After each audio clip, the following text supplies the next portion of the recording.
So I believe because we receive as a blessing, we are called to share.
The 228th meeting of the Texas Board of Criminal Justice is called to order in accordance with Chapter 551 of the Texas Government Code, the Open Meetings Act. During this meeting, the board will be conducting business from the agenda posted in the Texas Register. Members of the board present for this meeting include Vice Chairman Darylyn Perriman, Secretary Pastor Larry Miles, members Judge Faith Johnson, Judge Molly Francis, Eric Nichols, Ambassador Sishan Siv, and Dr. Rodney Burrow. A quorum of the board is present, and the meeting is now declared open. It is 11:06. Before we get started, I would like to invite you to join in pledging allegiance to our United States and Texas flags. Deputy Executive Director Oscar Mendoza will lead us in the pledges. Mr. Mendoza, please begin. Please join us. I pledge Allegiance to the flag of the United States of America and to the republic for which it stands, one nation, under God, indivisible, with liberty and justice for all. Our Texas pledge. Honor the Texas flag.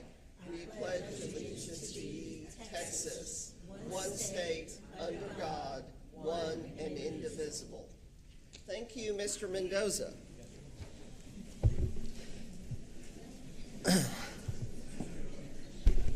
Pastor Miles will open our meeting up with a word of prayer.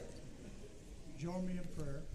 Father God, we thank you for this new day that you have given us, Lord. We thank you for your mercy that's new upon us this morning, your grace that is sufficient for us this day. And Lord, as we come into your presence now, in the name of Jesus, we pray a blessing upon each volunteer and their families that are represented here, Lord God. Thank you for these volunteers. And Lord, we ask that you bring more men and women into TDCJ with the name of Jesus on their lips and the gospel in their heart. Lord, we pray for that. In Jesus' name, amen. Amen. Thank you, Pastor Miles. As a courtesy to speakers and guests in the meeting, please turn electronic devices to the silent or vibrate mode. Thank you. I would like to recognize the public officials and or staff representatives with us today. Are there any present here today? Present company accepted, of course. In any event, thank you very much for your support. It is greatly appreciated. And now I would like to start the Volunteer Services Awards Ceremony. So welcome to the 28th Annual Governor's Criminal Justice Volunteer Services Awards Ceremony. And also, Happy San Jacinto Day. Just as our forebears fought to make Texas free, so too we honor our volunteers who fight every day to free inmates from addiction and a past lifestyle so that they can become productive members of society. This is such a special event and one that I look forward to each year. I'd like to begin with the scripture out of Romans chapter 12, verse 7. It reads, "If your gift is serving others, serve them all." That scripture really rings true today because you serve them all. What a privilege it is to be surrounded by so many selfless servants, ordinary men and women who felt a calling to serve inmates and have served them well. And I might add, and have served well the citizens of this great state of Texas. While many people are looking for ways to take, truly successful people are finding ways to give. Some describe this as God's physics. The more you give away, the more you get in return. There is little doubt that we are in a room full of successful people whose passion is to give of themselves and see others succeed. Ladies and gentlemen, the individuals we are recognizing today represent the dedication and commitment of thousands of volunteers who, on a daily basis, are making the great state of Texas a better and safer place to live for generations to come. And I know that volunteering, particularly in a correctional environment, is no easy task. Many times, those on the receiving end of the ministry are those that society would rather ignore. Rest assured that these actions are recognized. I noticed. The board notices. And there are 29,685 dedicated TDCJ employees out on the front lines walking the tiers, and they notice and benefit each and every day from your selfless service. On behalf of the board and myself, I'd like to thank you for your service. I would now like to introduce a man who greatly appreciates volunteers as well, TDCJ Executive Director, Brian Collier. Thank you, Chairman O'Daniel, and thank you all for being here this morning, and a special thank you for First Lady Abbott for being here with us again. We're very honored with your presence. It's truly an honor and a privilege to be here this morning to recognize the significant work of the volunteers who give of themselves to make such an impact on our great state. The mission of the Texas Department of Criminal Justice is to provide public safety, promote positive change in inmate behavior, reintegrate inmates into society, and assist victims of crime. Every aspect of our mission points back to two words within that mission. Those two words are public safety. Providing public safety is a task that's far greater a responsibility than any one of us can achieve alone. Yet through the combined partnerships with thousands of employees and volunteers, we can achieve that mission of public safety. We provide public safety each day by incarcerating those that pose risk, yet also through a wide array of faith-based programs, work and rehabilitative programs, as well as educational and vocational programming designed to help those returning to society to become productive citizens. That is true long-term public safety. During 2022, over 23 volunteers gave more than 146,000 hours of their time to help change the lives of our population. Each of those hours helps us to meet our mission to keep Texans safe.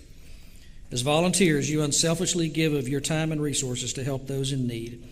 Although today is about recognition, I know you don't do the work for recognition. You do the work because you want to give back, you want to make a difference, and you want to help those others find a way on the right path. As a volunteer, please know that our agency is extremely grateful for your service, and we salute each of you for the work that you do. As a Texan, please know that our state is safer because of your efforts. As I close, I want to recognize one very special group of volunteers, our Texas Board of Criminal Justice members. For like you, they volunteer their time and talent to serve on this board. To our board members, I want to say thank you for your service to our agency and this state. Serving on this board is a big commitment, and by serving, you help to make our agency stronger. And to all of you, on behalf of the over 29,000 employees of the Texas Department of Criminal Justice, I just want to say thank you to all volunteers for your contributions. May God bless each and every one of you, and may God continue to bless the great state of Texas. Thank you. Thank you, Mr. Collier.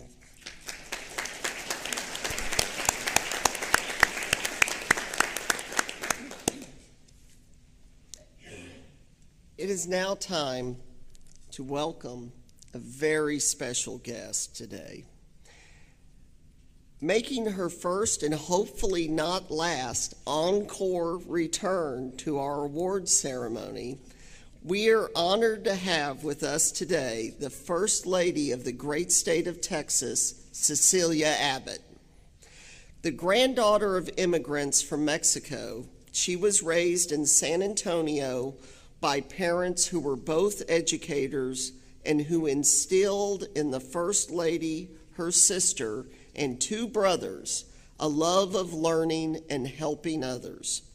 The First Lady has devoted her life to serving others. She has been a teacher, vice principal, and principal at several Catholic schools across Texas including the Cathedral School of St. Mary, just a few blocks from here. The First Lady believes strongly in giving back. Her signature initiative as First Lady combines the two things that she is most passionate about: Texas and philanthropy. She calls it Texanthropy. See, that was a good one. Through which she actively promotes volunteerism and service to others across the state. That's why I was so excited to learn that she would be once again joining us today. The First Lady holds many roles, but most importantly, she is a proud mother to her daughter Audrey and a devoted wife to her husband of 40 years, the Governor of Texas, Greg Abbott. With her husband's election as governor, she made history by becoming the first Hispanic First Lady of Texas. Please join me in giving a warm welcome to the First Lady, Cecilia Abbott. You can speak from here. Or you can do either. I wasn't sure.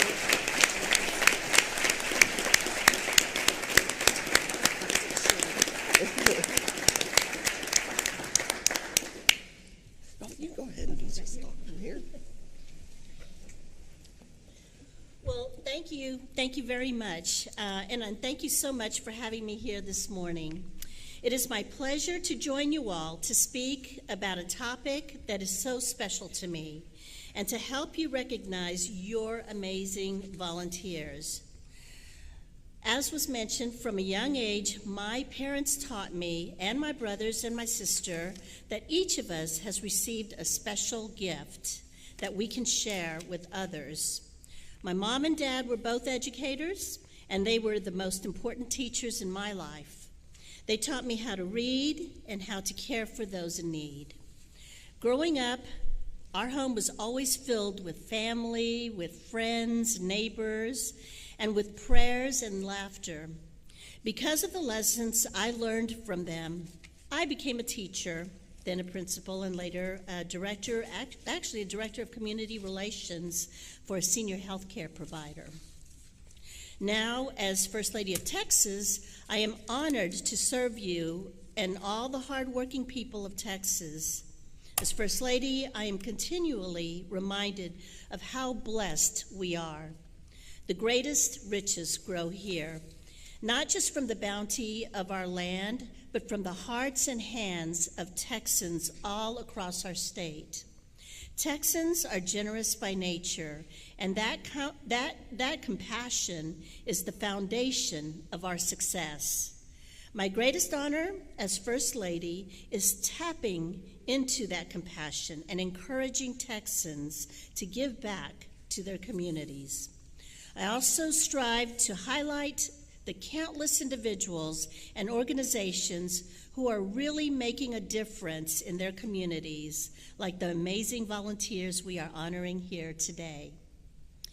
I am always inspired by how Texans rise up to face challenges head-on with endless perseverance and resolve. During floods, fires, and hurricanes, and even in the challenges of daily life, we see again and again that the true strength of the Lone Star State is found in our people. Texas isn't great by chance. Texas is great because of people like those we are recognizing today. The Texas Department of Criminal Justice understands just how important volunteers are in our communities. And volunteers from across Texas have answered the agency's call to service. Those we honor today are a powerful testament to the character of our state. Will all the honorees please stand and be recognized?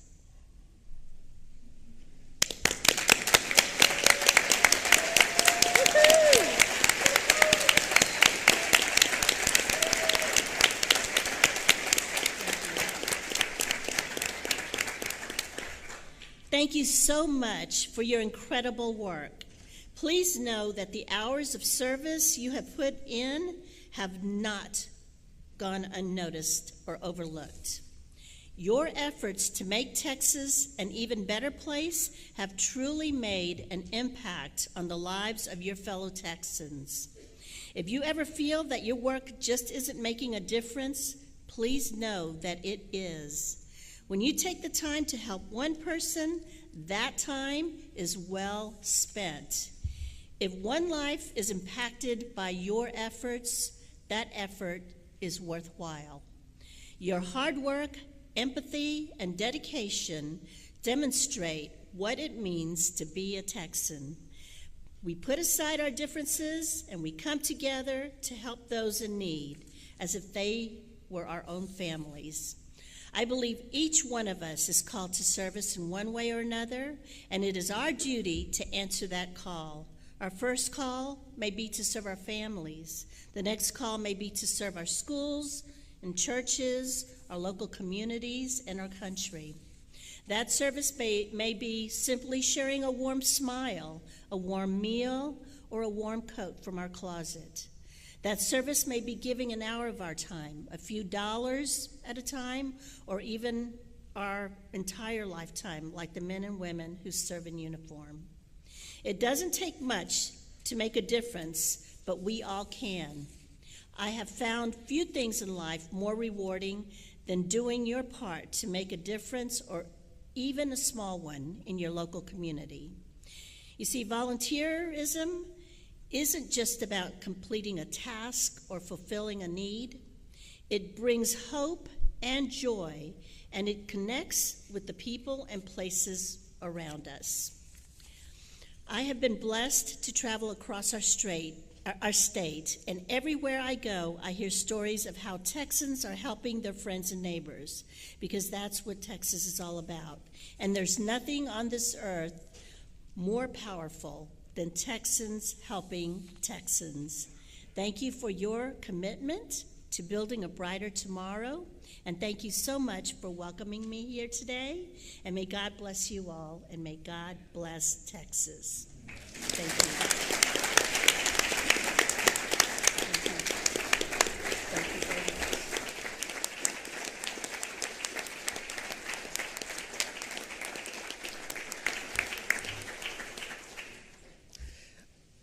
Thank you, First Lady. I thank you for joining us today to honor these dedicated volunteers. If you will join me, before we begin the awards and the photos, I have a small token of appreciation that I would like to present to you on behalf of the board and Executive Director, Brian Collier. Here we go. It's got the date, which is San Jacinto Day. Texas First Lady, Cecilia Abbott. Thank you for coming. Are we supposed to get a picture? Are we okay? Oh. As you can see, I would be a flop in Hollywood. All right.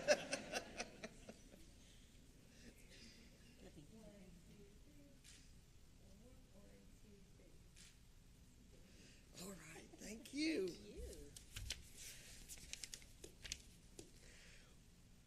We will now proceed to the presentation of today's awards.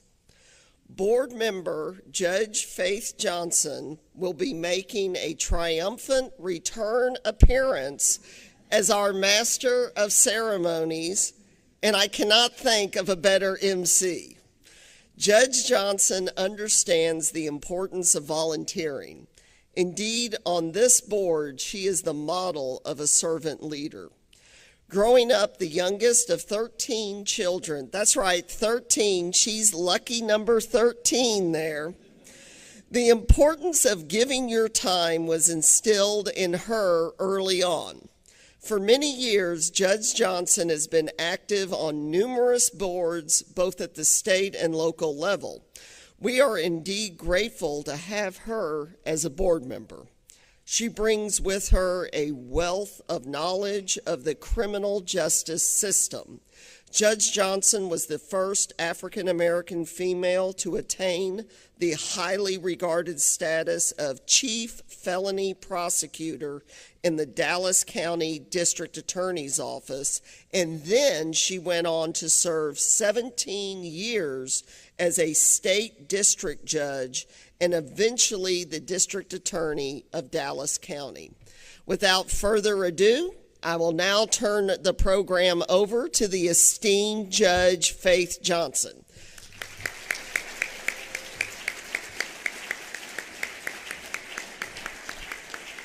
And I know I got to move up the microphone I have to always adjust the microphone up for Judge Johnson. I didn't know he was going to tell you all about my 13 of us from my family, but thank you, Chairman. I am so elated to preside over the ceremony portion of this program. On behalf of our chairperson and the board, you all just know that we are just tickled pink to be able to present all these great awards to so many great people. You know, I was reading my Bible, and I went to the Luke 10 that talks about the Good Samaritan. And most of you know that story about how this traveler who was traveling down the road and you know, they attacked him, they stripped him of his clothes, his money, left him for dead. A priest came by, and he just turned his head. A Levite came by, turned his head, but a Good Samaritan came by. And that Good Samaritan decided, and remember now, Samaritans and the Jewish people didn't get along, but he didn't care. He wanted to do good. He wanted to serve. He wanted to be able to impact and make a difference. And do you know that's exactly what each of you all, you're a Good Samaritan. You want to serve. You want to do good. You want to impact lives. And we are here to celebrate you. Now, there are some people standing around the wall. I'm going to warn you, it's going to take us about 30 minutes to announce these. I don't want anybody grumbling. I don't want you tired. So I want you to find your seat so you can sit down. Otherwise, you need to lean against the wall because we want to celebrate from 1 all the way down to 23. And you know, we always get started with a high enthusiasm for the first person to come. And then by the time we get to the last one, we just barely clapping. Oh, no, not in this program. No barely clapping. Because these people deserve honor. They deserve us to honor them and to acknowledge all the great work that you've done. So with that, I'm going to get started. We have our first person, and I'm going to let you guys know it took me hours to try to make sure I pronounce his name correctly. So I even had him to come up and say, okay, I'm saying it correctly. Jayant Veda Nigam. Did I get it right? Oh, I got it right.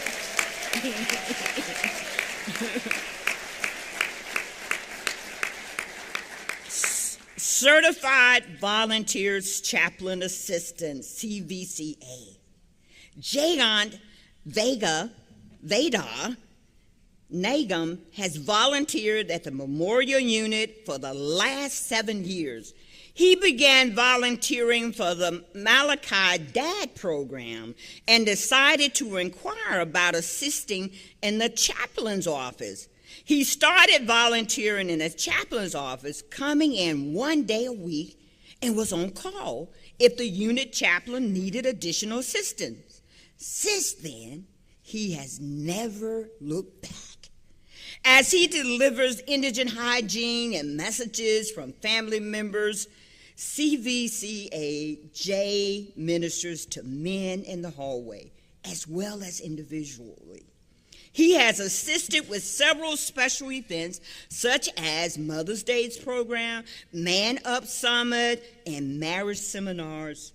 In addition to being a CVCA, Jay is an active volunteer with the Kairos organization, Coming to Prayer and Share on Saturdays.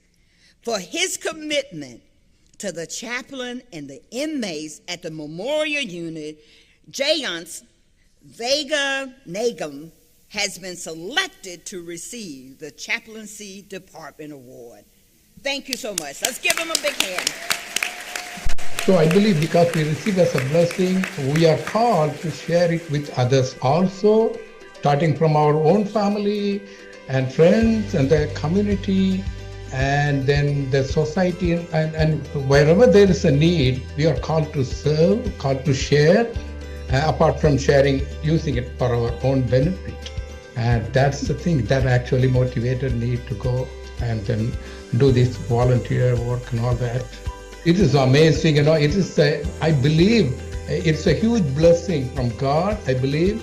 And also I'm very, very thankful to the Texas Department of Criminal Justice Board and TDCJ and everyone involved in that. I'm sincerely thankful to all of them. And I never thought that I would receive a reward like this. I never thought in my life.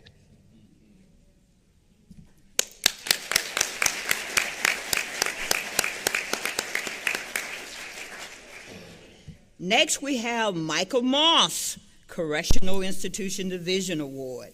Since 2016, Certified Volunteer Chaplain's Assistant Michael Moss has demonstrated the highest standard of dedication and unwavering commitment to the chaplaincy department and the entire Sanchez unit. Mr. Moss brings spiritual transformation and moral rehabilitation as he renders pastoral care and quality programming. CVCA Moss is the co-pastor of the Del Sur Church Sanchez Unit campus, where Mr. Moss, along with other volunteers, conduct a Sunday evening service. They also facilitate weekly small group programs, a correspondence ministry, and reintegration ministry.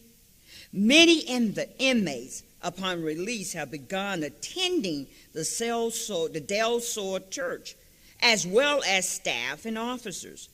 Michael has participated in unit crusades, recreation tournaments, Day with Daz events, baptism services, marriage seminars, and other special events, in addition to answering the 160s, making emergency calls for inmates, handing out literature, and making rounds in housing areas.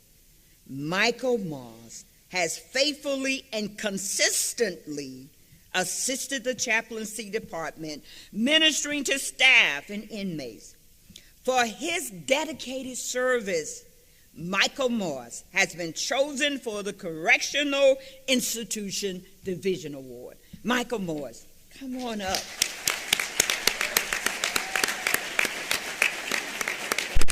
I hadn't thought of any type of prison ministry. And so that door just opened wide up. And again, I thought, well, I'll go check it out, see how it goes. And that was back in 2016. So we're going strong, and it's amazing to see how the ministry has evolved, how we've grown to know the individuals out there, and they've grown to know us, not just the offenders, but the officers as well. I think it's a fantastic honor, but really and truly, when I hear about this and think about it, I think of so many other people that I hope we're in line in the future to receive the same award, because I know there's a lot of volunteers out there. Even just at our unit alone, we've got some men and women that come out there and really make sacrifices to be out there.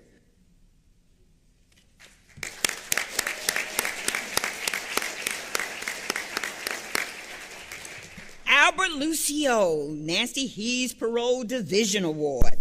Pastor Albert Lucio has been the face of parole volunteerism in the San Antonio area since 2009. He facilitates 4 Alcoholics Anonymous, Narcotics Anonymous, AANA groups, 3 days per week, serving over 500 clients. Understanding the important role he plays in our clients' successful reentry and substance use need, and the difficulties that clients' varying work schedules can present, Pastor Lucio ensures that at least one AANA meeting is facilitated in the evening each week. In addition to his activities with the parole division, he also finds the time to bring his ministry to the inmate population in 28 Texas Department of Criminal Justice units statewide. Not 2, not 3, 28.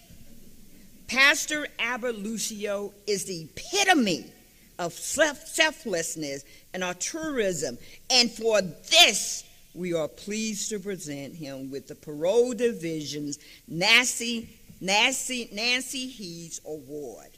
And remember, this award is named in recognition of Nancy Heath, who passed away in February 2005 after a courageous battle with cancer. Nancy, an employee at the time of her passing, worked in the Parole Division admirably for more than 14 years. Her dynamic character and devotion to helping others positively influenced the lives of many parolees and their families. Her heartfelt compassion and generosity built a bridge of communication between parolees and the agency's administration and established the Parole Division Ombudsman Office as a reliable information resource for inmate family. Albert Lucio, come up.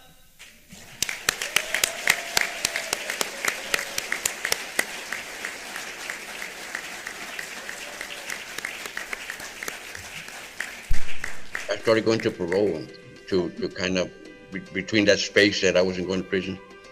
So I started going to parole and they accepted me. And I've been going to parole for 10 years. So I was going in once a week and then now I go 4 times a week. There's a substance abuse class that I teach and I've been going there and minister 1 hour Mondays, Tuesdays, and Fridays. And then Thursdays, the new arrivals, people are coming out. They ask me to minister and pray for them. I mean, it's always there. I never miss parole.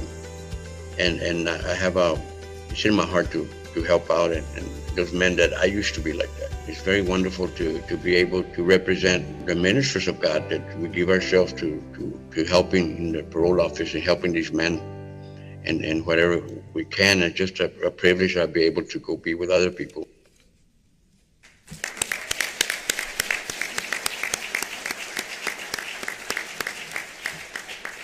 Okay, the next award is to Tim Ruing, Private Facility Contract Monitoring Oversight Division Award. That's a long award, isn't it? Yes, but it is. Tim Ruing, Certified Volunteer Chaplain's Assistant, served as a spiritual leader, counselor, and prayer warrior for the female inmates, as well as staff on a weekly basis. His vast experience, heart of service, and exceptional spirit has been a great blessing to the women. His testimony has made a huge impact on the women he ministers to and interacts with in the prison.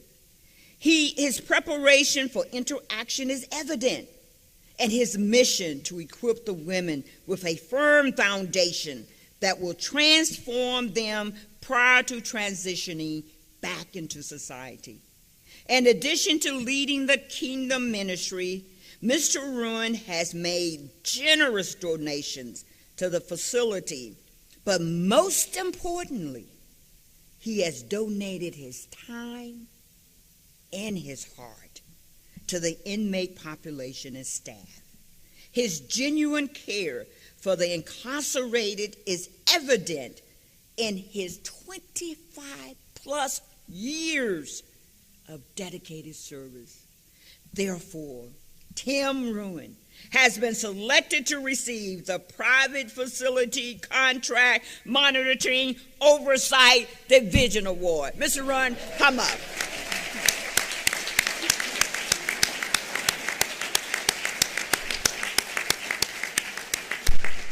The most I enjoy is working with the inmates, counseling them as best I can, and just being there for them, praying with them in the hallway and all that kind of stuff. or that's what I enjoy the most, because it's helping the chaplain out so he can do his job a whole lot better.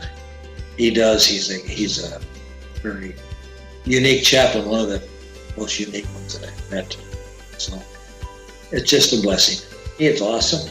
It's an honor, and it's one of those things. I don't expect anything because I've been doing it for so long, and then all of a sudden to get accepted for this nomination that I didn't know the chaplain had put in for is really awesome. Awesome.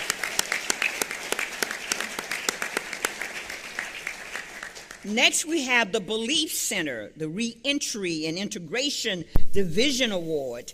The Belief Center offers veterans the Hearts for Heroes program, an experience-based journey to the core of self.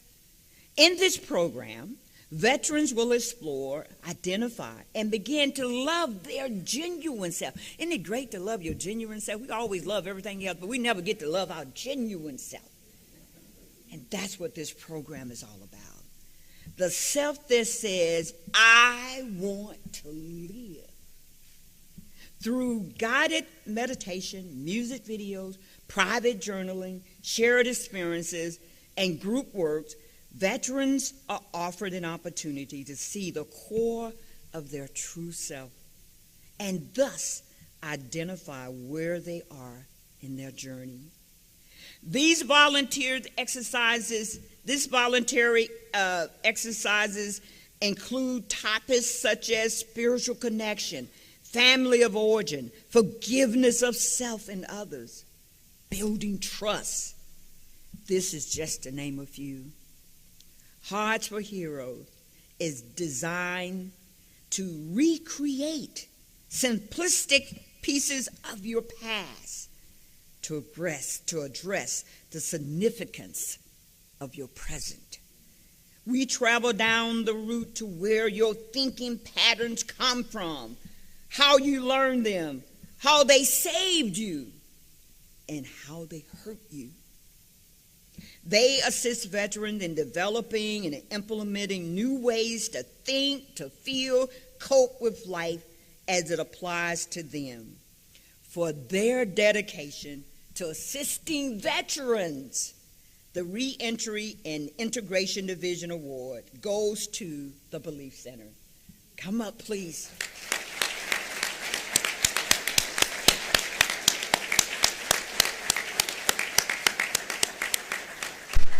We teach a class called Hearts for Heroes. And what we actually teach is what's called heart skills that just simply holds the light for people to find their own way.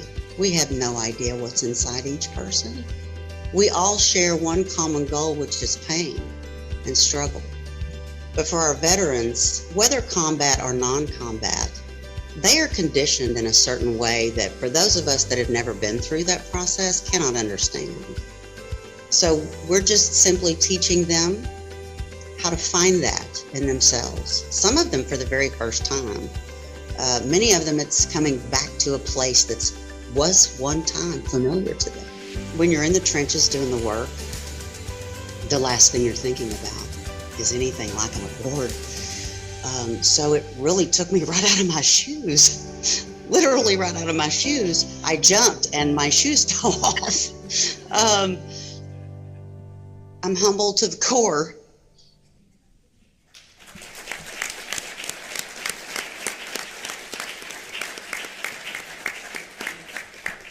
But you all are doing good. I love it. Let's keep it up. Let's keep that clapping up. Okay. Our next award is Ronald Edwards, the Religious Service Award. Ronald Edwards has been a faithful volunteer since 2009 at the Hutchins State Jail. That's up there in my area, you guys. Teaching the Voyager program in the faith-based DOM as well as general population. He has also offered his service for almost 3 years at the Henry Wade Juvenile Center, later becoming a voluntary chaplain. His commitment to the Texas Department of Criminal Justice Chaplaincy Department is impressive. His positive attitude, his smile, his determination are contagious to everyone. He is an example of dedication, along with an incredible determination to be a blessing to all the inmates that are enrolled in the Voyager program. Due to his dedicated service as a volunteer, Ronald Edwards has been chosen to receive the Religious Service Award. Ronald, come on up. Where are you?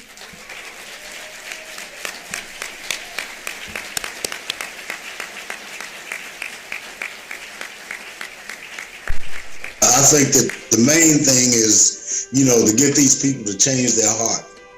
Out of the heart flows the issues of life. And with your heart, if the heart changed, they can make a change.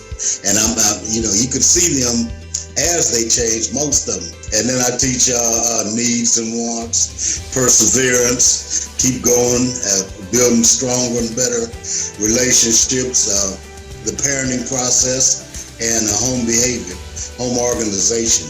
I'm both humbled and honored to receive this award. I really didn't think I was going to get it, but when the chaplain said, I'm going to put you in for it, and I said, okay, go ahead. I just thank God. Without him, none of this would be possible. I thank him. I thank the chaplain. I thank the board there that's working with all the people up at TDCJ.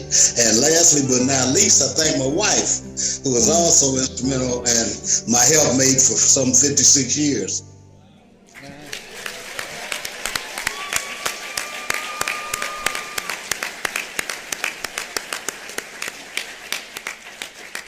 Great. The next awardee is James Nelson. He's not here, but Chaplain McCone is going to receive that on his behalf. When I do call your name, come up immediately, because we want you to stand right next to the, how many times do you get to stand next to the governor's wife? Come on. You need to stand there as long as I'm speaking all these good things about you. So as soon as I call your name, come right up and stand next to our lovely First Lady, okay? Okay, now James Nelson, as I said, Chaplain McCone is going to receive this award on behalf of James Nelson, Religious Service Award. Now, James Nelson has been a faithful volunteer. Now, I want you all to still clap for him at the end, although he's not here, because we're taping this, so he's going to hear you clapping for him. Okay, James Nelson has been a faithful volunteer since 2017. 17, 18, 19, 20, 1, 2, 2. That's 6 years, people. During this time, he graciously agreed to begin leading the Dave Ramsey Financial Peace University classes for the faith-based dorm. His vast experience and knowledge in accounting and money management has been a great blessing to the men in his classes. And I bet you some of us need that too, right? No more than the people in the dorm. So look, they're getting some things that we're not even getting. That's a blessing. He is experienced and knowledgeable of the curriculum and can impart a great deal of information and counsel to the inmates he serves, giving them the opportunity for greater chances of a successful transition back into society after incarceration. In addition to leading classes, he has made generous donations to the facility to include Christmas gift bags and a large screen TV. Now, he didn't just give them a TV. He gave them a complete DVD player and a sound bar. Sometimes people just give you TVs, but when they give you a TV and a DVD player, that's special, and that's what James Nelson did. This system was used daily during the COVID-19 restrictions for the purpose of showing the worship DVDs provided by the chaplaincy department. His genuine care for the incarcerated is evident in his desire to give and be a blessing to the inmate population. Mr. Nelson demonstrates genuine care and compassion for the men. His commitment to volunteer services is exemplary and an inspiration to all of us. For his dedication and tireless support, James Nelson has been chosen to receive the Religious Service Award. Let's give him a big hand in his absence.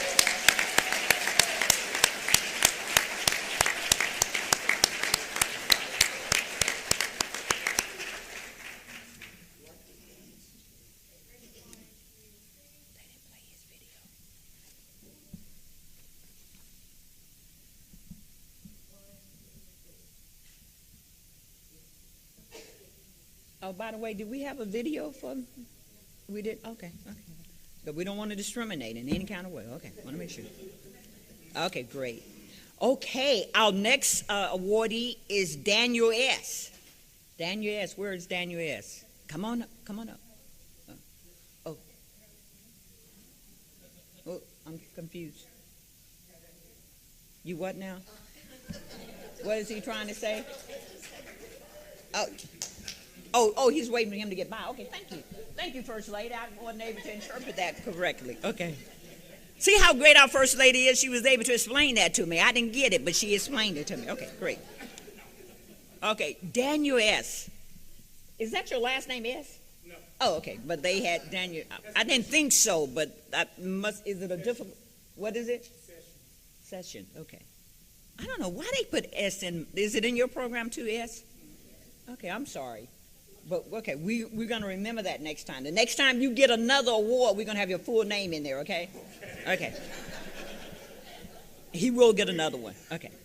Daniel S., Substance Use Treatment Program Award. Daniel S. arrives at the unit weekly full of energy and enthusiasm, which helps motivate the inmates that attend the Narcotics Anonymous NA meeting.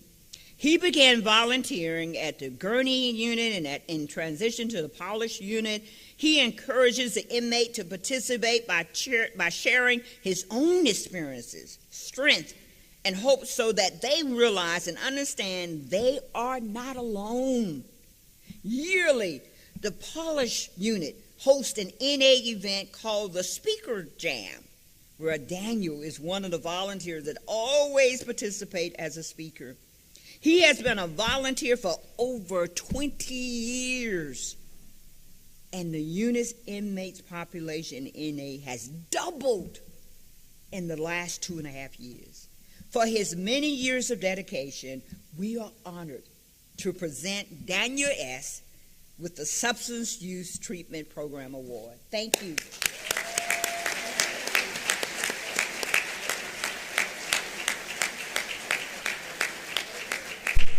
My first sponsor took me to my first unit, which is the Michaels unit, back in '99,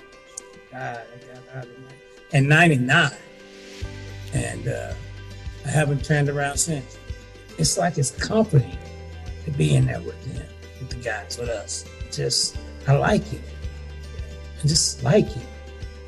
I always feel better coming out and taking them out with me. You know, like when I leave there, I take them with me, and when I come back, they miss me and I miss them. I'm humbled by the thought of somebody even thinking of me that way. That's what I can say. I'm humbled by it. And it requires me to stay even more.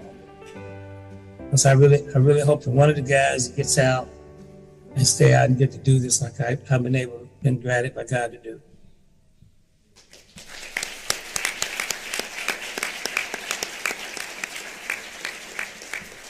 Okay, next we have Monty Martin, Sex Offender Rehabilitation Program Award.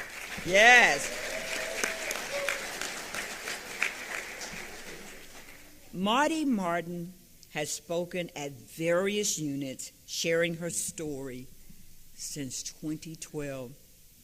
The program participants consistently express how much they enjoy her presentation. Her positive, hopeful attitude helps them feel hope about their own futures. She reinforces the notion that forgiveness is possible, and people who have experienced trauma and hurt can go on to live life successfully. Marty's friendly, approachable personality brings a light into what most would consider a dark, dreary place. She has talked about her own experiences, not only with those in the sex offender rehabilitation program, which is not an easy feat, but also with some of the women enrolled in programming, such as our Roadway to Freedom. Her courage inspires others to do the work they need to do to change their lives and strive to be the best version of themselves for the rest of their lives. She can speak to all walks of life and address difficult subjects in a lighthearted, humorous way to keep the truth digestible. For her continued dedication and positive attitude, Marty Martin has been chosen for the Sex Offender Rehabilitation Program Award. Let's give her a hand.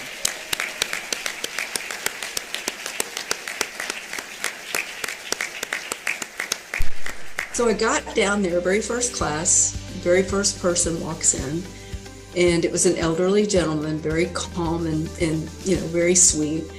And so it's just him and I in the room. We're waiting on the rest to come in. And he looks at me and he says, "You're really scared, aren't you?"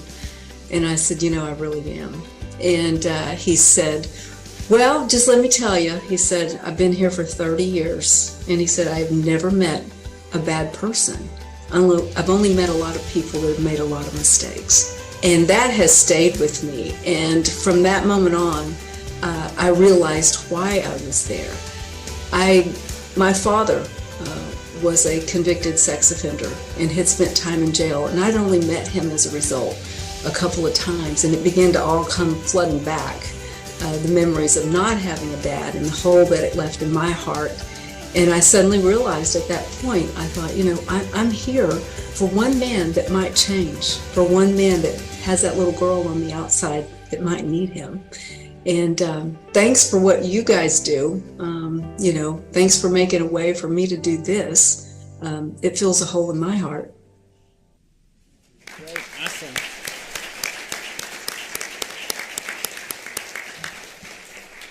Okay, next we have Sean Oliver, Health Services Division Award. Come up, Sean.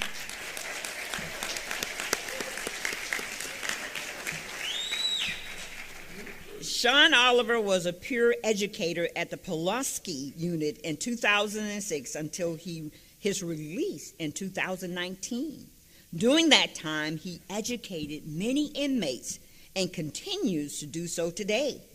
He continues to lead with his work and devotes his time to work in consort with community-based organizations that work in the local community and within the TDCJ. Following COVID-19, Mr. Oliver volunteered for AIDS Foundation Houston to provide a virtual leading video for peer educators in lieu of the annual conferences. These learning videos have been viewed by multiple units across the state, thus earning him the Health Services Division Award. One more time.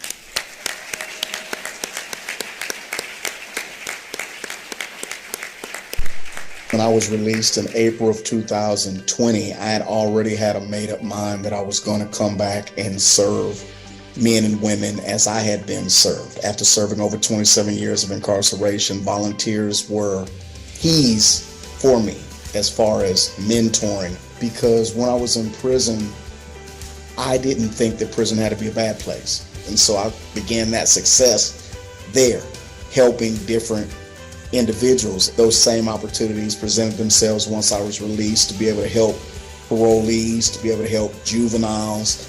And that's where my passion is. My passion is to be effective in people's lives as volunteers have been effective in my life. It's humbling, and I hope that the example that I set will provide someone else an opportunity, because so many of the different individuals who have poured into my life and continue to pour into my life.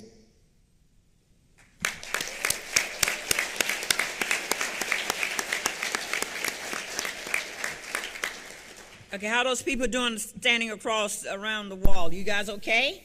Y'all good? Okay, we have some seats. In fact, I see about two or three seats if you want to sit down. We're almost halfway done. And you all are doing good. I'm so proud of you all. I'm proud of you. And I wanted to remind you, think about it now. You all are sitting, and all you have to do is clap. That's all you have to do is clap when everybody's come up. That's what you need to do. But look, I'm standing, and look, our First Lady, they're standing, Brian, and they're standing the whole time throughout this. And look how enthusiastic they are when everybody come up. So we need you all to continue. You're doing good. You're doing good, so I so appreciate you. Okay, now the next award, Teresa Darby. Come on up, Teresa. Yeah.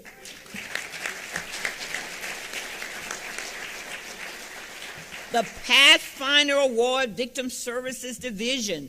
Teresa Darby has selflessly given untold hours and resources to volunteer as a panelist for the Texas Department of Criminal Justice Victim Services Division Victim Impact Panel Program. She has spoken on numerous panels for the Sex Offender Treatment Program at the Goree and Howe Tower units, as well as parole offices. She has shared her traumatic and devastating impact the sexual assault of her young daughter has had on the entire family for years. Ms. Darby also discusses her own story as a victim of sexual assault.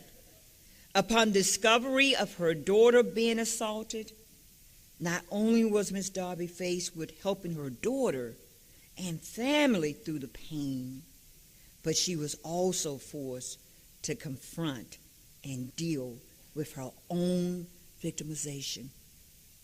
She does an excellent job of conveying the emotional, financial, and long-term impact that victims of crime and their family members endure. It has been empowering and healing for Teresa Darby to share her experiences in the hope of making a positive difference in the lives of those who hear her story and those she meets.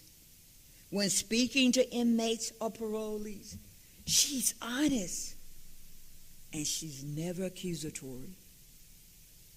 She encourages the audience that the best way for them to make amends to their own victims is to think of how their actions impact others if ever confronted with an opportunity to reoffend. She also encourages them to take advantage of the opportunities they have had while incarcerated or on parole to work to become model citizens. For her dedication and for her commitment, it is a privilege to present Teresa Darby with the Victim Services Division Pathfinder Award.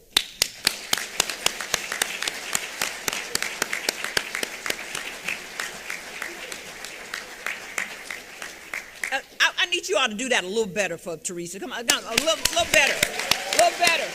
Yes. She's had a daughter to go through trauma. She's gone through trauma. And then to, on her own, to still try to impact the lives of people in this system, to set aside her own pain, her own hurt, to try to make a difference in somebody else's life. Let's give her another hand, people. Come on.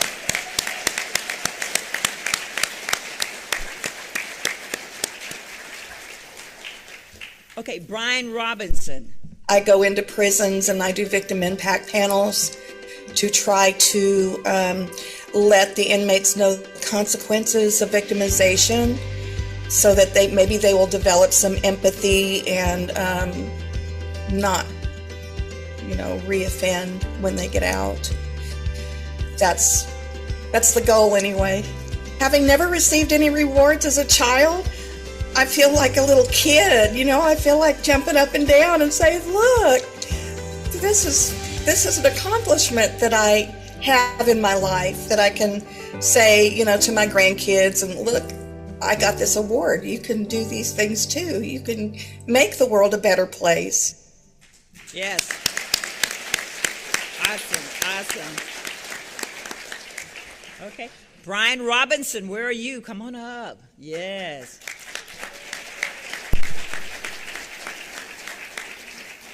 the Judy Byrd Award, Wyndham School District. A committed advocate for student success, Brian Robinson has been providing volunteer services to the Wyndham School District since 2014. During his years of service, he has visited over 30 campuses across the district, volunteering his time at the Ferguson, the Hilltop, Terrell, Woodman, and the Wynn units, just to name a few, to show his support to the students. Mr. Robinson is a talent resource specialist with the Mass Tech Industrial with nearly 30 years of experience in industrial construction. All of Mr. Robinson's contribution to Wyndham have been with the same goal in mind of helping students progress from effective training to careers and advancement within the construction industry. He maintains contact with the Wyndham instructors to communicate industry standards for employment, ensuring that the Wyndham students have access to the most current information. In addition, he was instrumental in training 16 Wyndham instructors and industry practices and was a guest speaker at 2 National Correctional Education Association conferences, as well as the keynote speaker at the first TDCJ Skill Demonstration and Career Expo. Mr. Robinson strives to use his expertise and knowledge to benefit learners. In January of 2021, Mr. Robinson became managing partner with the RigFab Energy Services to help educational facilities provide American Welding Society certification to their learners. The district is grateful for the selfless acts that Mr. Robinson has provided to Wyndham, and it is because of these generous volunteer services that Wyndham School District chose Brian Robinson for the Judy Byrd Wyndham School District Award.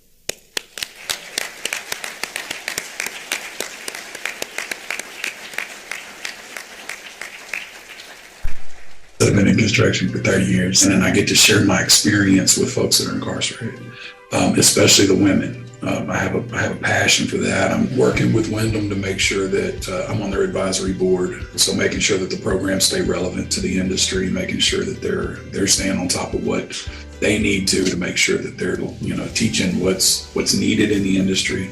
I go in and I talk to the classes, and then I help out as much as I can. Pipe fitting, welding, to try and make it a top-notch program. We want Wyndham and Texas Department of Corrections to be one of those programs that's looked at. Let's not worry about the fact that they were incarcerated while they were taking classes. Let's focus on the fact that they were taking top-notch classes while they were there. I don't do what I do for recognition.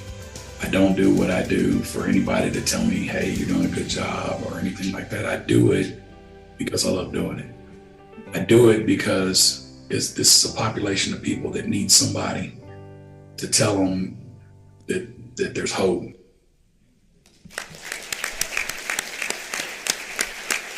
Okay, great.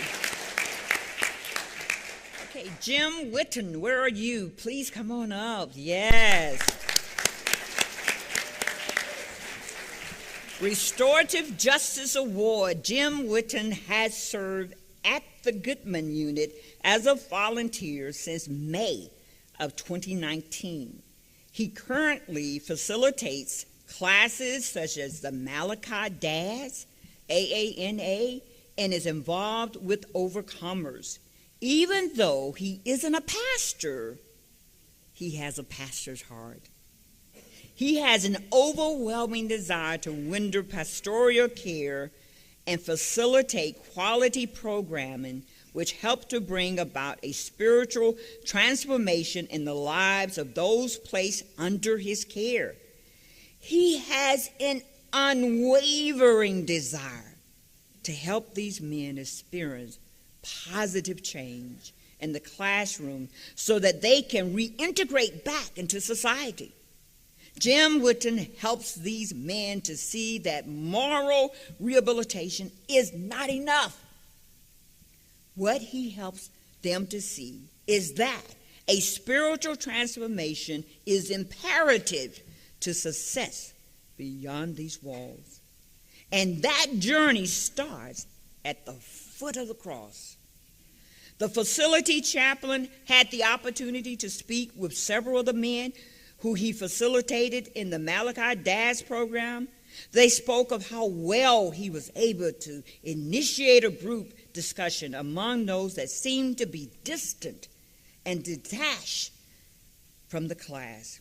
Jim Witten is truly a gifted individual when it comes to corralling and engaging those who are withdrawn from the class. Every chaplaincy department throughout the state of Texas and throughout these United States would greatly benefit if they had a Jim Witten as part of their programming. His enthusiasm is contagious. Can't you see me? It's contagious. He truly cares for the people. His zeal and persona are reflected in his actions as well as his attitude toward others. Therefore, Jim Witten has been chosen to receive the Restorative Justice Award. Let's give him a hand.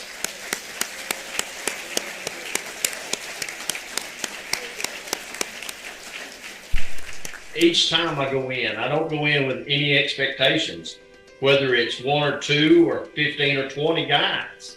You know, I'm there for a reason, I believe. I think that's my mission in life, is to help others. They're looking for a better form of living. And occasionally I meet those people too. And we try to fix their problem. I had no intention of anybody really knowing what I do. In fact, I didn't tell anybody because that was my secret. I didn't want praises or anything. And of course, I appreciate the recognition. But if I received nothing, I would continue to do it. Okay, awesome.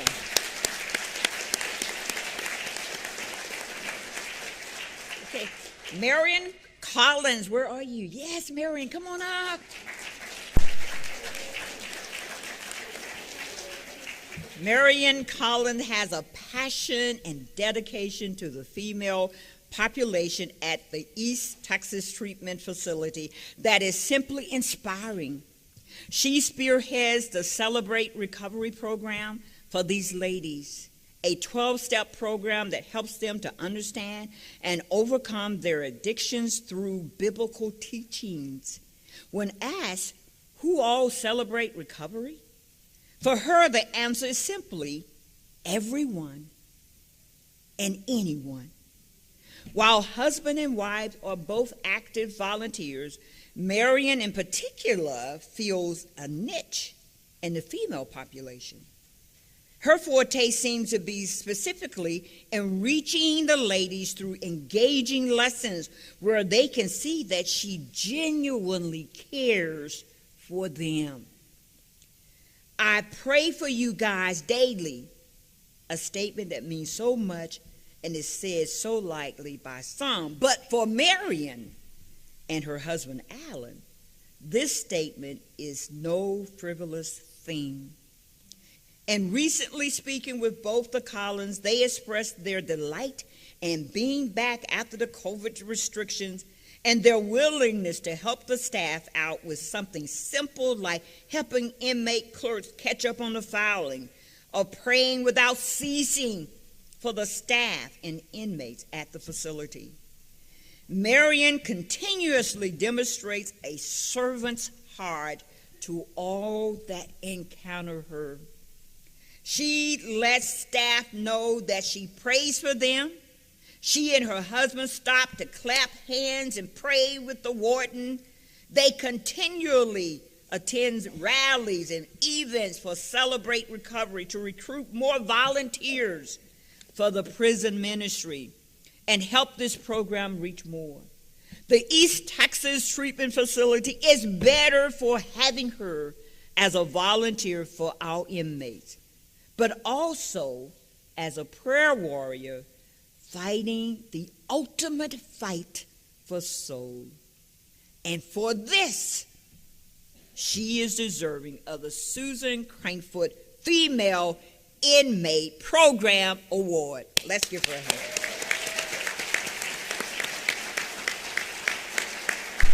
I volunteer here in East Texas. I've got 3 different units. We've got East Texas Treatment Facility in Henderson. We've got Billy Moore in Overton, and we've got the Bradshaw State Jail in Henderson also. So we get locked up 4 days a week.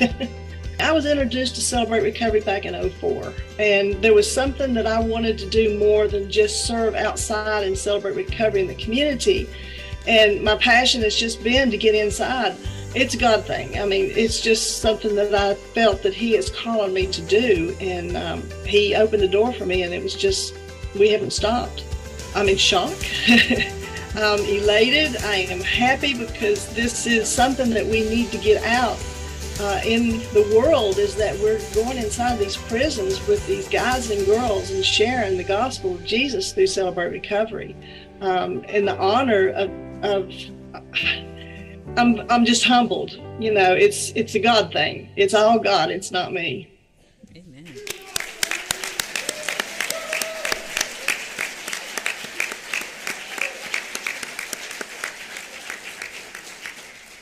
And you all can read in your program that that award is named for Susan Crankfoot, who passed away. So just remember that. And she was such a honorable person, and to receive that award in her honor is just excellent. The change agent. Boy, don't you love that word, change agent? But we say it all the time, change. Who's going to change us? What's going to change us? How are we going to change? Okay, change agent. That's the name of this next award, Most Innovative Program Award. And early 2022, Damon West. Come on up, Damon West, while I'm talking about you. Are you up here yet, Damon West? Where are you? Yes.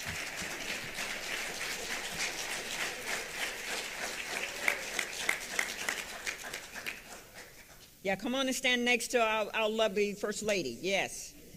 In early 2022, Damon West implemented the Change Agent Program at the WIN unit. This cognitive-based program is based on his book, The Change Agent, and is designed to develop self-esteem and restore self-confidence, take responsibility for actions and behaviors, manage emotions, build and maintain healthy relationships, and become a servant leader.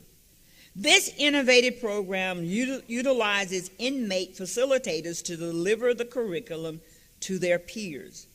The peer-led environment provides an opportunity for the inmate facilitator to serve in a healthy way and have a positive influence on the unit's culture. The University of Houston is currently conducting research on the program's effects on inmates' institutional adjustment. The change agent implemented by Damon West has been selected for the Most Innovative Program Award. Let's give them another hand.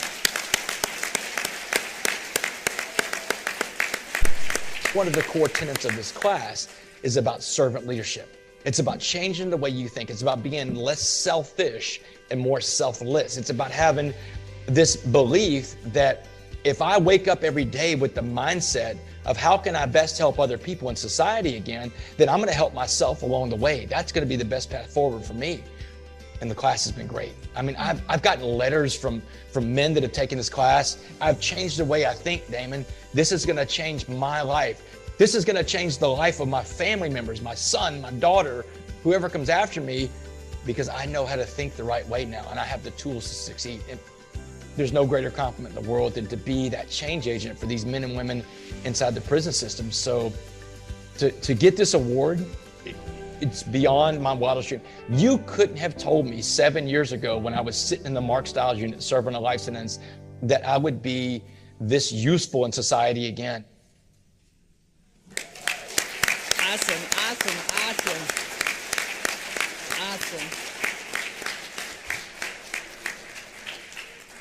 Boy, that's awesome. Isn't that awesome? Wow. Aren't you all glad you came today? Yeah, to be able to celebrate all these volunteers and their great work. I mean, they're doing things that we wouldn't even do. We're sitting at home looking at Forrest Gump, and they out here volunteering. So we're excited that we have the honor. This program may last about a couple hours, but think about it, just 2 hours. And you guys are sitting. And some of these people are day in and day out.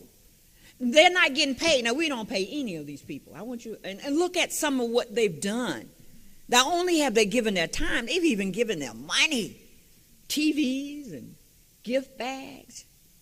So I wanted to really sink in what we're doing here today to honor these great volunteers for they're selfish. I mean, you guys are selfish. I mean, you had to take away from your husbands and your wives and your kids, your dogs and your cats to volunteer.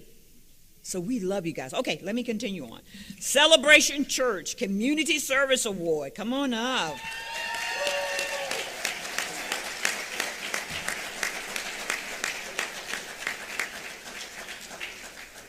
Celebration Church has served the Coleman unit for the past 10 years. They have graciously agreed to begin volunteering to provide worship services, radiant conferences, and support various initiatives to improve the morale of the unit. Celebration Church has exceeded in all areas of services and has been faithful to the Coleman unit, female inmates, and staff. They serve in various capacities that assist in repairing and rebuilding the lives of the female inmates. In addition, they have hosted 3 radiant conferences this year alone, where they share testimonies, worship, and have activities to assist with healing mind, body, and soul. Celebration Church also provides food for inmates and staff during their conferences. The entire Celebration Church staff has consistently been faithful throughout the years, and the Coleman unit staff are very appreciative for their heart of service to equip the women with a firm foundation that will transform them prior to transition back into society. They not only lead Dave Ramsey financial peace classes, but they have also made generous donations to the facility throughout the years toward Christmas gift bags that are distributed to the inmate population and employee of the week meals for staff. They genuinely care for the incarcerated, genuinely care. And it's evident that they have the desire to be a blessing to all. Their commitment to volunteer their services is an inspiration. Celebration Church is deserving of our recognition. Therefore, it has been selected to receive the Community Service Award. Let's clap one more time.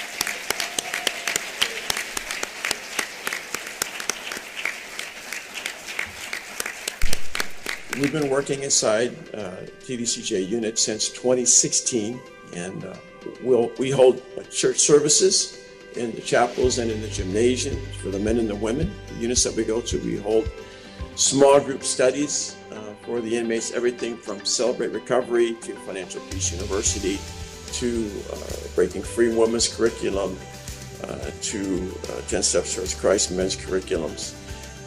On a small scale. We're very honored, very blessed to be able to receive this award. And, on behalf of the many hardworking volunteers that serve with our teams that go inside the units. And we've just learned we love God and we love people, and we learn to work hard. And working as a volunteer, serving inside the correctional facilities, of course, it requires travel, it requires a lot of hours, daytime, weekends, evening types opportunities to be able to serve. And so for us, we're just privileged and honored to be able to serve in this way.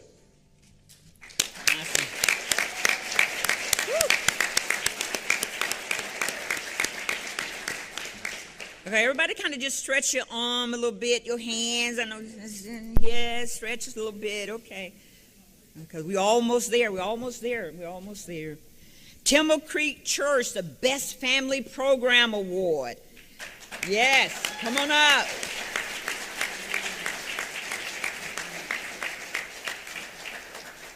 Victor Hinojosa represents Timber Creek Church as they serve the MTC Ball unit in a variety of ways.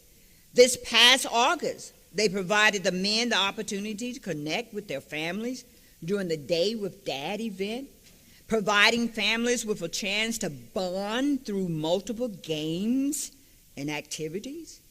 One of the most significant activities that the family really value is what Timber Creek Church called back to school shopping with Dad. This allowed the fathers the chance to go shopping.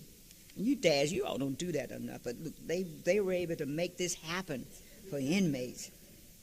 How many dads we have out there? How many go shopping with your kid? Put those hands down. You know you don't do that. But listen to what they do. They've created this program so that the dads could go shopping with their kids. So if they can do it inside, we can do it outside. That's just a little plug. That's not in the paperwork, but I wanted to plug that. Okay. But anyway, this back-to-school shopping with Dad, this allowed the fathers the chance to go shopping with their children as they picked out school supplies and backpacks. Each inmate was given a shopping list of school supplies by the volunteers. The inmates then took their child and went to a table which had different items of school supplies for their children. The dads had the opportunity to discover their child's favorite color because they were able to shop together from table to table. For many fathers, this was the first time they had the chance to do this. The school supplies were then bagged up and given to the families to take home. The experience that Timber Creek Church provided has impacted the lives of every family involved. For their commitment to reuniting the family bonds, the Timber Creek Church is being awarded the Best Family Program Award. Let's give them a hand.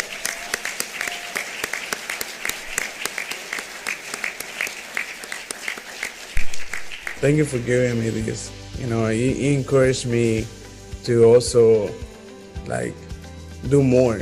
You know, like, what else can I do? What ideas can I bring to restore relationships in, the prison, to restore families in the prison? Like, there's a lot of them that they don't receive a second chance. And I believe that if we give just one more chance to them, to where they can recognize with their family, reunite with their families and stuff. So, yeah, it's an honor receiving this. I strongly believe that whenever you have God in your heart, you have God in your life, He'll take you to places that you never imagined. So receiving this, where I never imagined receiving something like this. It's not only about me, but also about the team that I have, we're just doing something right. Awesome.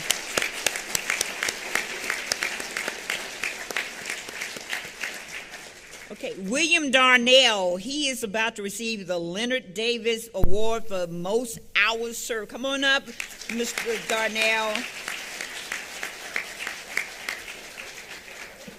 William Darnell's dedication to helping the men at the PAC unit grow in their faith is above and beyond what most would expect.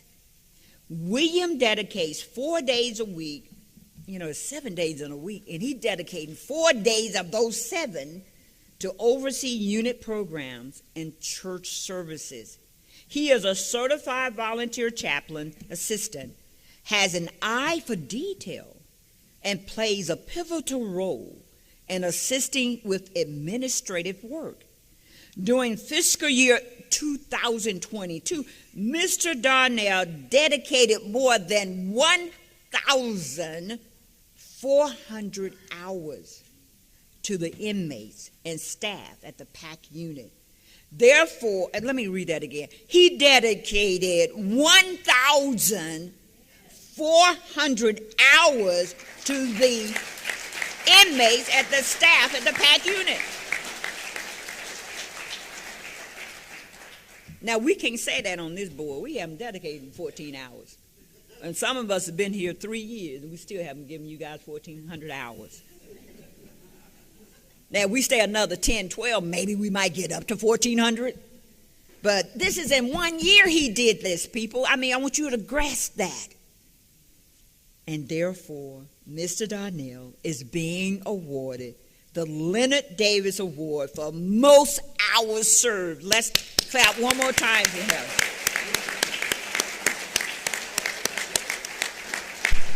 I manage all the volunteers, all the volunteer forms, the gate logs, the communications with the volunteers, whatever programs that they're wanting to do. I do all the scheduling for the unit, and then I do all the lay-ins. So, every month I'm doing a couple thousand lay-ins for the chap.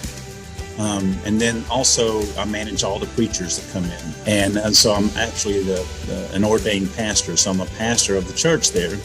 And the worship leader. So I have a lot of hats. When I see a man really change, when I see a guy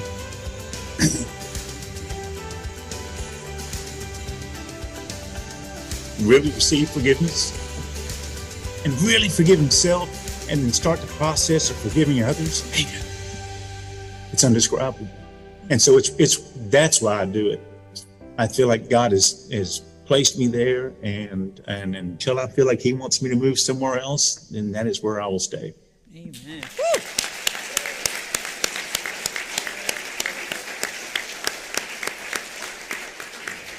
And you can read where in 2010 this particular award was renamed in recognition of Leonard Davis, who passed away in October 2009. So you all can read that part. Our next award is Leroy Cruz, the Extensive Travel Award. Wow. Leroy Cruz, where are you? Volunteer Leroy Cruz travels from Temple, Texas to the D-ball unit at least 6 times a month. Now, I want you all to get this. Look what he's doing. He's traveling 241 miles each way. Now, if you add that up, round trip, that is 482 miles. This man is traveling 482 miles just to volunteer. I bet you not one of you can raise your hand and say you've done that. Not one of you. 482 miles. And think about it. Do you know how much gas you have to put in your car to travel 482 miles? And what that costs? That's what Leroy Cruz has been doing. Traveling approximately 245 miles each direction to selflessly minister to various needs of the inmates. Mr. Cruz leads the Toastmaster program. Toastmaster is an international recognized organization that is focused on producing quality public speakers. Cruz also leads the Bible studies on the weekend and a worship service each month, focusing on important character qualities that he knows from personal experience will lead to success in the free world. As a former inmate at the ball unit, he personally knows what type of character the men must have to be successful. Cruz always fulfills his commitment. Always. You know, some people do it sometimes. Sometimes. I bet you I know sometimes I do it, sometimes I don't. But Leroy Cruz, always. That's what they're saying, always. Cruz always fulfills his commitment and is willing to pick up any openings that come available. With a focus on pouring into the lives of both the residents of the unit as well as the staff, Mr. Cruz has traveled over 13,000 miles. Therefore, he has been selected to receive the extensive travel award. Hey, you guys stand up for that. This 19,000 miles, let's stand up and give him a hand. Woo!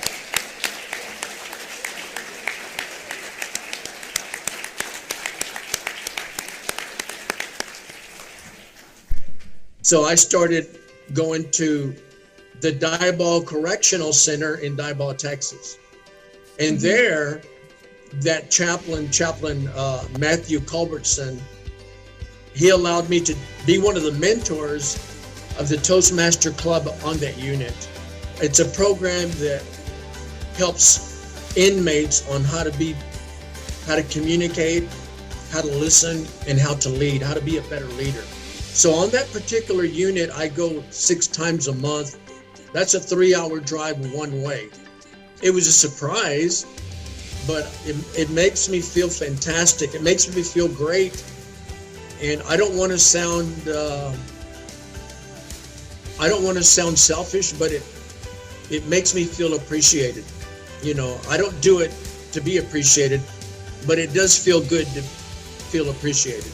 I've gone through a lot of medical issues this past year, but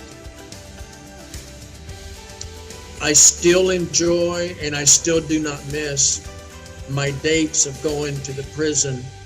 Even though I've had some physical hardships, I go because I love seeing men come to Christ, and I love seeing men being molded into leaders. Awesome.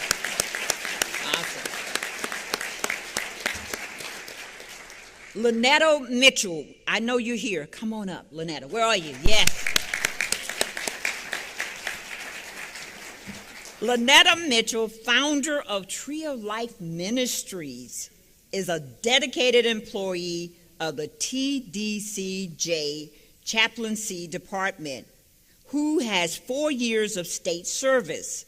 Prior to her role as a TDCJ chaplain, she served as a volunteer since 1994, rendering services at several units within the Region 3, such as the Memorial, Plain, and Terrell units.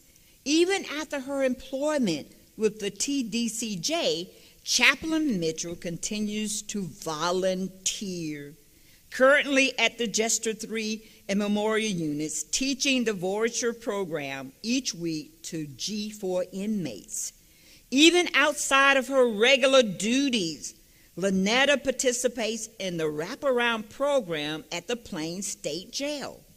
Lynetta has seen countless men and women give their lives to the Lord while in prison and return to society to become productive citizens, defying the dangers of recidivism. Lynetta Mitchell's hard work and dedication through her volunteer work has earned her the TDCJ Employee Volunteer Award. Let's give it a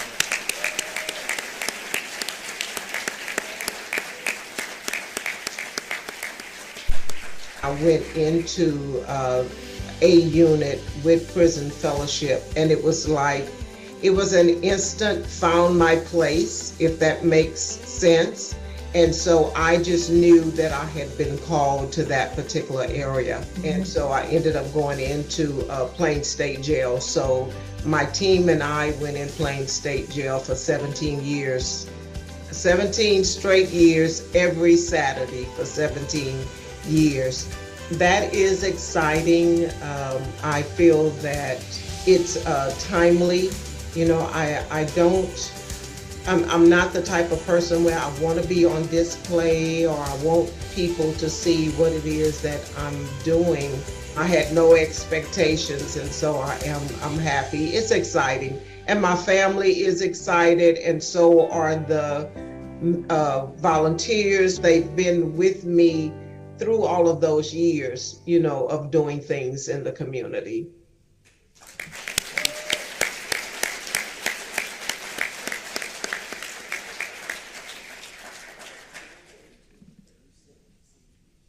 Okay, Daniel Dickinson, the Criminal Justice Administrator Award. Come on down, Daniel.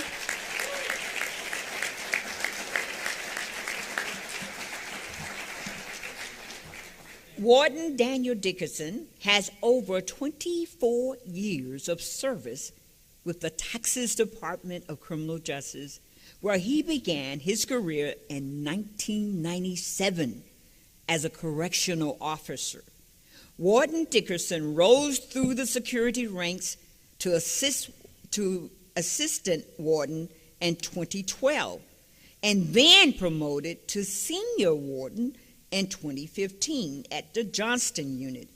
Within a few months into 2015, he was assigned to oversee security operations.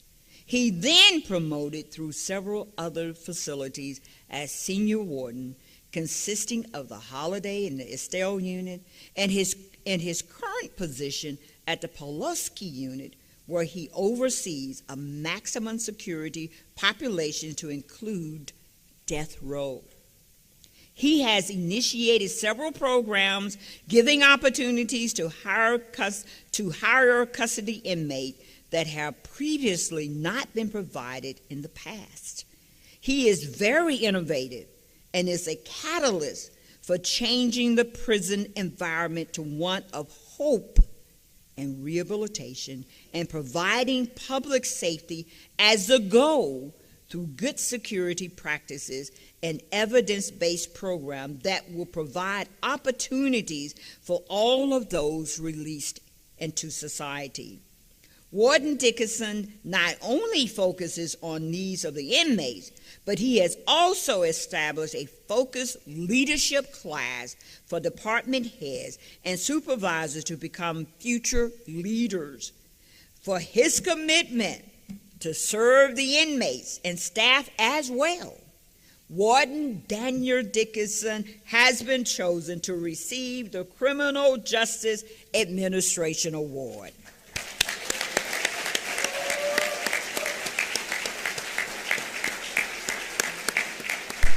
We can actually use these places to transform society instead of just incarcerate it. And that's been obviously that's been a mission all along for TDCJ, but I think it's really making huge strides when it comes to where we're at today. I think it's all coming together, and I'm just blessed to be able to be a part of that, because at the end of the day, to know that you're making a difference in somebody's life and how we treat them and what tools we give them, the programs.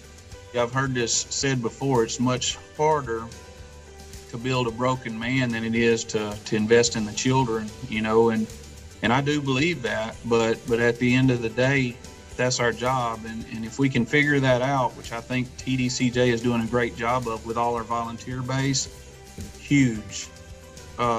I'm just blessed to have such a great group of volunteers that come and assist us, because without them, without the heart of a volunteer, there's, you know, I don't think we're at this stage in our agency.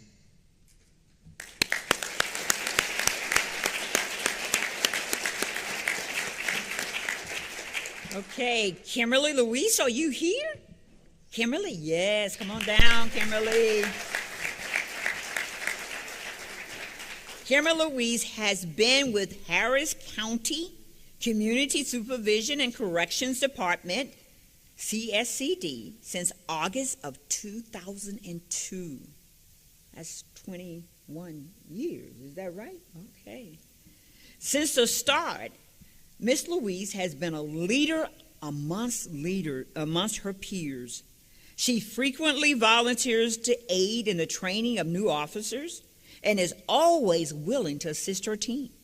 She has dedicated her career in community supervision to helping clients realize that they deserve to live a life in recovery far beyond the term of their supervision. She is the first to volunteer to start a new initiative or take on a difficult case. In early 2017, she transitioned into the role of supervising clients placed on supervision out of the responsive intervention for chance RIC docket. The goal of the docket is to reduce the use of state jails and to safely divert clients to supervision by providing treatment resources and community support. At first, many participants are distrusting of the criminal justice system and are hesitant to work a diversionary program for fear of failure and ultimate incarceration. But Miss Louise has exemplified the mission of the RIC program. She spends countless hours each week motivating, supporting, and coaching her clients, utilizing EPIS interventions and skill-building activities.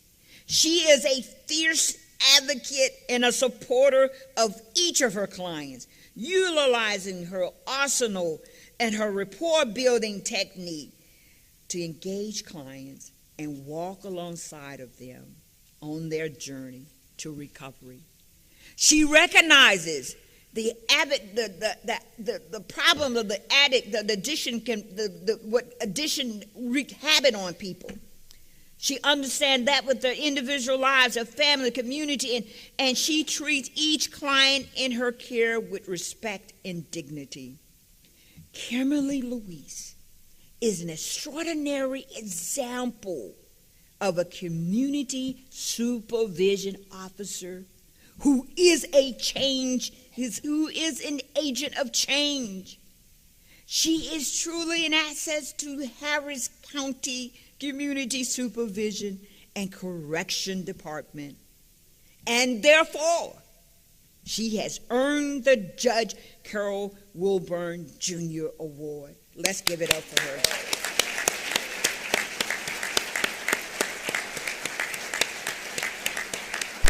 I'm a probation officer with Harris County, so what I do is I try to go out of my way to help my clients change through interventions, behavior change, and just really try to work with them step by step. And it's a long process for some people, but I just really affirm to them that they can make that positive change. It really is a great feeling. And, you know, this department, just this whole probation in itself, I'm really motivated to help people change. And you know, I just always tell them it's not about me. I appreciate the thanks, I appreciate the award and everything like that, but it's about the people that I serve. It's not about my own personal goals.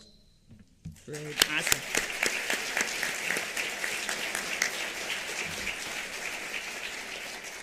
Now we have one final award to announce.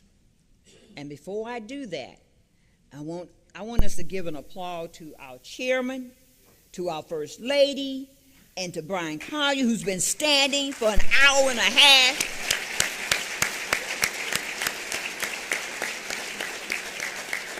And for me, I've been standing too.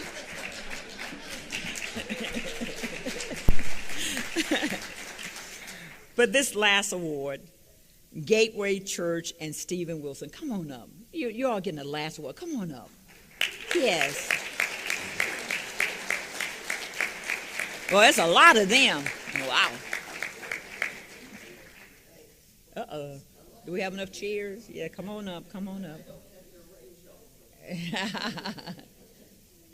They some nice looking people too. I know y'all look nice, but they were nice looking people, aren't they? Okay. Stephen Wilson serves as the pastor for Gateway Prison Ministry, which currently has 9 campuses statewide and 1 out of state. Over the past several years, Pastor Wilson, along with the men and women of Gateway Prison Ministry, have helped in serving and meeting the needs of the unit they serve, and have even helped in areas they currently have no prison ministry. Pastor Wilson and the Gateway Church have been involved in several staff appreciation by catering meals for the unit to a sum of, wait a minute, is that right? Did you all see that? A sum of over $200,000? Wow. Let me read that again. Pastor Wilson and Gateway Church have been involved in several staff appreciation by catering meals for the unit to a sum of over $200,000.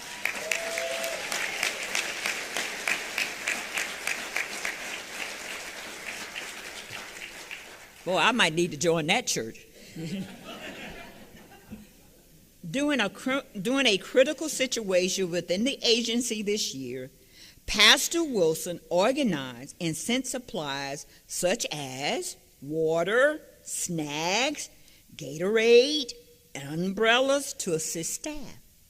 During COVID-19 pandemic, Pastor Wilson and Gateway Church, I need y'all to hear this. I'm going to read this 2 times too, donated $5,000 to the family of each. They didn't do that collectively. We had a lot of families, a lot of staff that died during COVID. They donated $5,000 each to those families. Wow.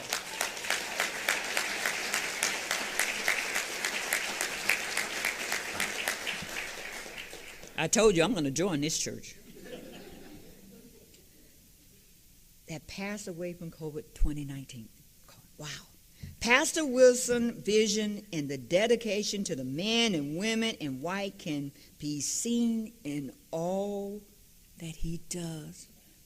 He has been instrumental in establishing Gateway Prison Ministry satellite churches on several facilities, bringing in a free world church field for those incarcerated. Due to his dedication and desire to reach every inmate and staff, Pastor Wilson's leadership has been instrumental in the Gateway Prison Ministry. The time it would take to describe Pastor Wilson's love for those incarcerated would take much more time than you all are going to allow me to give. Y'all ready to leave. And I don't even have the time to tell you what this pastor and his church has done for the people in this prison ministry. But for their dedication and continued support, Gateway Church and Pastor Stephen Wilson are deserving of the Carol S. Vance Volunteer of the Year Award. And what's so interesting is that I've said all of this about him, and there's still one more board member who want to brag on Pastor Wilson. Come up. Yeah, I just want to make the comment. I've watched Pastor Stephen Wilson grow in his ministry and to do all of these great things that he has done and his team has done for TDCJ. And I want to call attention to one more thing. Many of our volunteers that we've honored today are former inmates of TDCJ. Pastor Stephen Wilson is one of those. Now that's a turnaround in your life. And that only comes from a change of mind that many of you bring to these inmates. So congratulations to all of y'all. Amen.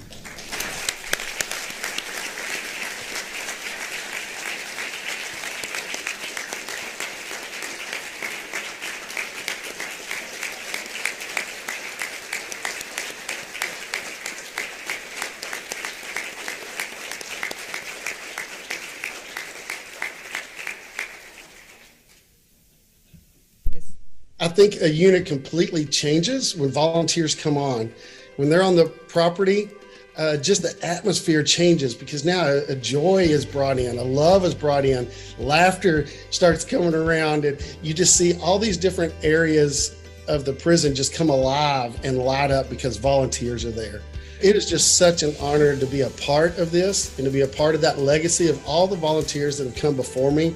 The way they've set this in motion and the way the example they've set. It's just an honor to be a part of this group of volunteers across the state. to be able to go in and try to impact lives. And it's just such an honor to be a part and being nominated for an award. I'm just humbled and grateful to be here. I have an amazing team here of folks that come in and just continually love on those folks inside. And we're in several units and multiple units, but I have volunteers in every unit that I get to see every day. So to be a part of this group of this legacy of volunteers that have gotten all these awards all this year is just completely humbling. And I just love that I get to be a part of it.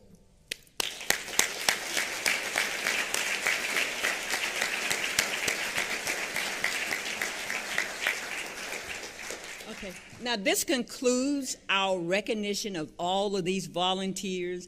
And I bet you a dime to a penny, so many of you, you listened to these remarks, you saw what the people were doing, and I know you now motivated to want to do some of these same things, aren't you?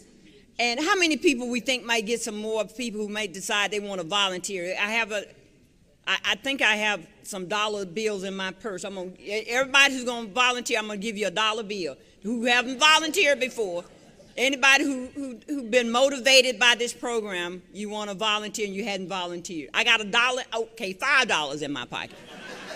You all try to make me get it up to 100, aren't you? Okay.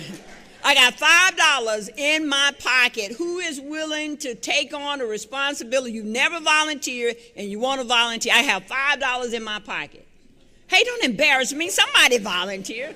I want to give away. Okay, one more. You got a hand over? Okay, I'm going to give her $5. Let's give it up for all of our volunteers. Let's stand up. Woo.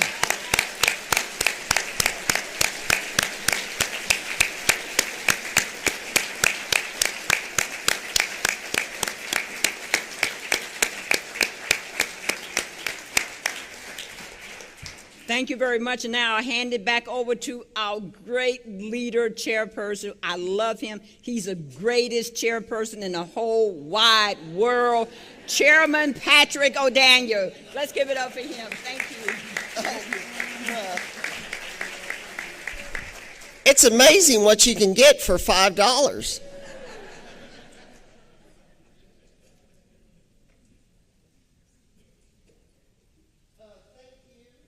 Judge Johnson, and I'm thinking we're going to have a new Best Volunteer MC Award coming up after that performance.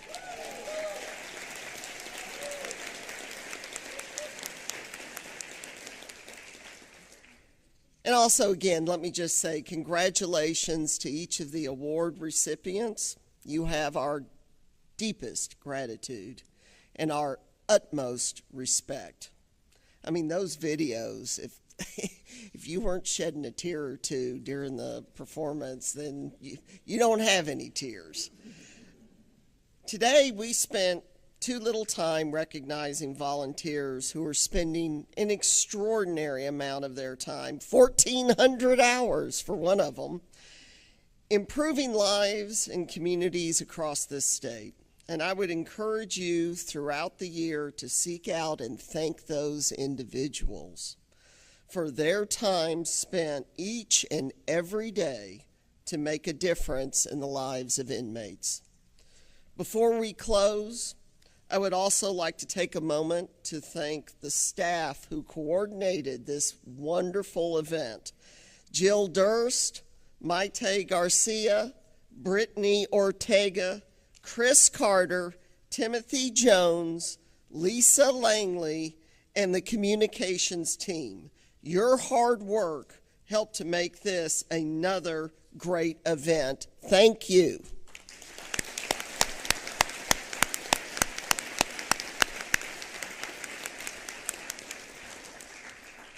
And a personal thank you to our keynote speaker, the First Lady, Cecilia Abbott. Thank you so much for gracing us once again with your presence. We are truly honored and humbled to have you here today. And I just want to say thank you so much for making this such a meaningful event for all of these wonderful volunteers. Thank you.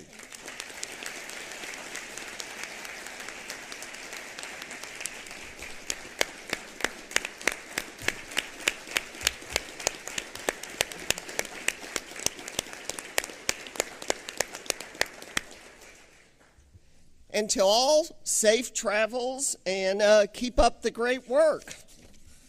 And with that, the 228th meeting of the Texas Board of Criminal Justice is reconvened in accordance with Chapter 551 of the Texas Government Code, the Open Meetings Act.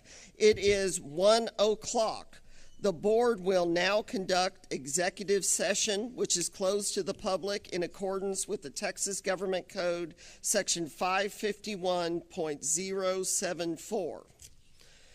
And with that, we will go into recess. Thank you again. Thank you, volunteers. And I hope you're serious about that. We would love to have you back. We would love to have you back.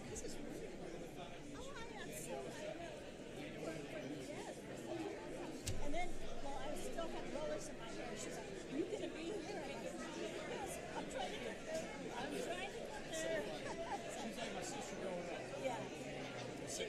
She's talked about you since the moment I met her. So I know that y'all have a great relationship. So, yeah. Oh, okay. Yeah. Well, good. I'm glad we finally met. And anytime you're in town, come and join us. We get together quite a bit. So. Yeah, she said you were getting together tonight. Yeah, so we can get together tonight for, I have a supper club.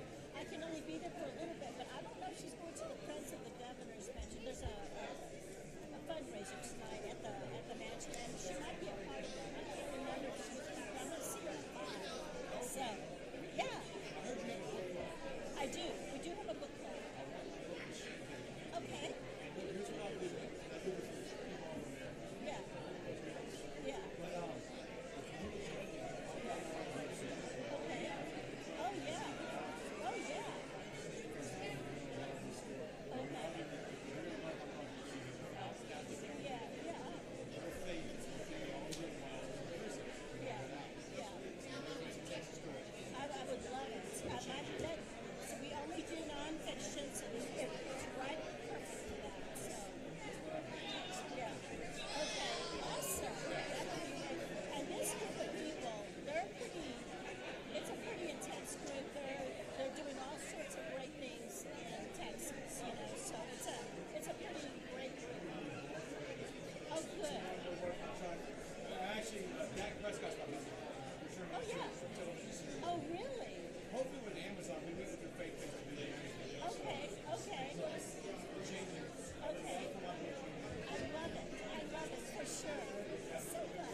Okay. Can you hear? Check 1 2. Mic check. Testing. Can you hear it? Okay.